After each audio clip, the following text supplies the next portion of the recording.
अस्सलाम वालेकुम। जैसा कि आप मुझे जानते हैं, मेरा नाम रमीज़ है और मैं वेबसोर्स नेटवर्क ऑपरेशन डिपार्टमेंट से बिलोंग करता हूँ। आज हम बात करेंगे डब्ल्यूएचएम के यूज़र के हवाले से। अगर आप वीपीएस डेडिकेटेड सर्वर अगर आप वो यूज़ करते हैं तो उसके अंदर आप डब्ल्यूएचएम का यूज़र कैसे क्रिएट कर सकते हैं रूट के अलावा। अब बात ये आती है कि आपको इसकी ज़रूरत क्यों महसूस होती है। फॉर एग्जांपल, आप अपने किसी एम्प्लॉय को रूट का यूज़र नहीं देना चाहते और आप उसको कोई दूसरी एक्सेस देना चाहते हैं जहाँ से वो cPanel अकाउंट्स भी मैनेज कर सके, या अपने किसी क्लाइंट को आप उस यूज़र की एक्सेस देना चाहते हैं लेकिन आप एडमिन या रूट की एक्सेस नहीं देना चाह रहे हैं, तो उस सिलसिले में आप वो यूज़र क्रिएट करेंगे और उसके अंदर आपके जितने भी cPanel अकाउंट्स हैं या आपके कुछ सिलेक्टिव cPanel अकाउंट्स हैं जिनकी एक्सेस आप देना चाहते हैं उस यूज़र को, वो आप उसके अंदर मूव भी कर सकते हैं। आइए अब लाइव डेमो सेशन की तरफ चलते हैं और आपको दिखाते हैं कि आप ये यूज़र कैसे क्रिएट कर सकते हैं और cPanel अकाउंट्स को आप उसके अंदर कैसे मूव कर सकते हैं। सबसे पहले आपने अपने WHM वेब होस्ट मैनेजर में लॉगिन करना है। जब आप लॉगिन करेंगे आपके पास ये इंटरफेस आएगा। उसके बाद आपने क्रिएट न्यू अकाउंट करना है। आपने कोई भी डमी डोमेन के साथ अपना एक यूज़र क्रिएट करना है। जैसे कि मैं एक टेस्ट यूज़र क्रिएट कर लेता हूँ और आपको दिखाता हूँ कि वो किस तरीके से क्रिएट होना है, और उसी को हम अपने रीसेलर यूज़र के तौर पर यूज़ करेंगे। और आप वो आगे जिसको भी देना चाहते हैं वो आप उसके थ्रू आगे दे सकते हैं। जैसे कि मैं यहाँ पर एक डमी डोमेन test.com के नाम से क्रिएट कर लेता हूँ। इसका जो पासवर्ड है वो आप अपनी मर्ज़ी से भी रख सकते हैं। अगर आप जनरेट करना चाहें तो वहाँ से जनरेट भी कर सकते हैं। ये इसका पासवर्ड मैंने रखा है। इसके बाद नीचे नोटिफिकेशन ईमेल है, वो अगर आप देना चाहते हैं तो आप दे सकते हैं। उसके बाद आपने इसको रीसेलर बनाना है और उसके बाद आपने ये यूज़र क्रिएट कर देना है। ये यूज़र क्रिएट हो गया। जैसे ही यूज़र क्रिएट होगा उसके बाद आपने रीसेलर प्रिविलेजेस में जाके इस यूज़र को कुछ प्रिविलेजेस असाइन करनी है जो ये यूज़र कर सके। उसके बाद आपने यहाँ पे रीसेलर लिखना है एंड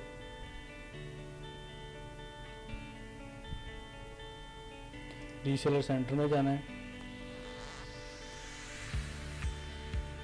रीसेलर में सेंटर में जाके हम इस यूज़र को कुछ प्रिविलेजेस असाइन करेंगे जो कि ये यूज़र लॉगिन करने के बाद परफॉर्म कर सकता है अपने इस यूज़र के अंडर।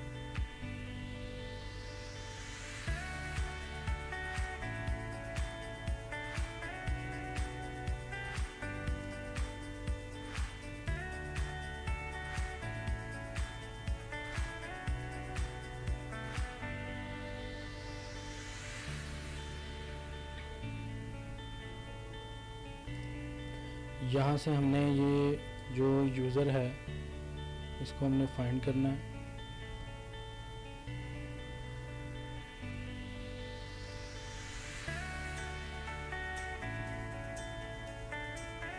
ये यूज़र सामने लिखा और आपको नज़र आ रहा है। हमने एडिट करना है, edit reseller name server and privileges. हम जैसे इसको एडिट करेंगे हमारे सामने डिटेल्स आ जाएंगी कि हम कौन कौन सी परमिशंस इस यूज़र को असाइन कर सकते हैं।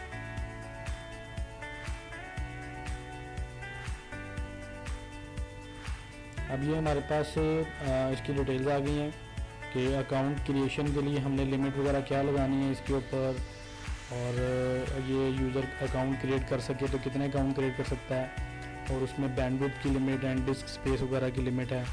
इसी तरह ये थोड़ा नीचे आएंगे हम तो यहाँ पे ये सारी चीज़ें ऑलरेडी डिफ़ॉल्ट ही असाइन है इस यूज़र को, ये देख सकता है। इसके अलावा अकाउंट इन्फॉर्मेशन में हम अकाउंट इन्फॉर्मेशन की प्रिविलेजेस भी देंगे ताकि लिस्ट अकाउंट भी हो सके एंड अकाउंट बैंडविड्थ भी देख सकें। अकाउंट मैनेजमेंट के अंदर क्रिएट अकाउंट है, टर्मिनेट है, सस्पेंड है, ये सारी भी हम इस यूज़र को असाइन कर देते हैं। एज़ पर योर रिक्वायरमेंट आप इस यूज़र को यहाँ से प्रिविलेजेस असाइन कर सकते हैं। असाइन करने के बाद आपने जस्ट सेव ऑल सेटिंग करना है। अब आपने जब ऑल सेटिंग सेव कर ली है उसके बाद आपने लिस्ट डोमेन में जाना है। लिस्ट अकाउंट के अंदर जाके आपने जो जो डोमेन्स इस यूज़र को असाइन करनी है ताकि ये यूज़र उस यूज़र से लॉगिन होकर देख सके या उन अकाउंट्स cPanel अकाउंट्स को मैनेज कर सके, वो आपने ट्रांसफ़र करनी है इस यूज़र के अंडर। और अब आपको दिखाऊंगा कि आपने वो किस तरीके से ट्रांसफ़र करनी है। फॉर एग्ज़ाम्पल मेरे पास ये 3 डमी डोमेन्स हैं, ठीक है। ये 3 डमी डोमेन्स को मैं इन अकाउंट के अंदर ट्रांसफ़र करना चाहता हूँ, तो मैंने मॉडिफाई अकाउंट में जाना है। 1 बाय 1 मॉडिफाई अकाउंट में जाने के बाद हमारे पास ऑनर की एक ऑप्शन आएगी कि इस यूज़र का जो ऑनर है वो कौन है। जो डिफ़ॉल्ट ऑनर होता है सब सीमेल अकाउंट्स का वो रूट होता है, ठीक है। यहाँ से हम अकाउंट ऑनर चेंज कर सकते हैं।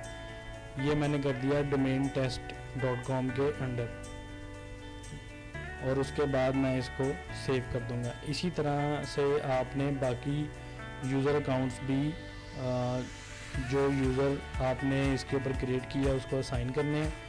जैसे फॉर एग्जांपल एक और अकाउंट करके देख लेते हैं कि वो किस तरीके से परफॉर्म होगा। उसके बाद मैं आपको लॉगिन करके दिखाऊंगा। ये दूसरा अकाउंट है, इसको भी हमने मॉडिफाई में जाना है और उसके बाद हमने ऑनर चेंज कर देना है। जैसे यहाँ पे देखें बाय डिफ़ॉल्ट रूट आ रहा है, मैंने डोमेन टेस्ट करके उसके बाद सेव कर दिया। अब मैं आपको उस यूज़र से लॉगिन करके दिखाता हूँ कि वहाँ पर क्या प्रिविलेजेस आ रही हैं और ये डोमेन्स वहाँ पर शो हो रही हैं या नहीं, जो हमने अभी लॉगिन की है। तो उसका जो पासवर्ड है वो ऑलरेडी मैंने कॉपी किया हुआ है, और जो यूज़र है वो डोमेन टेस्ट है।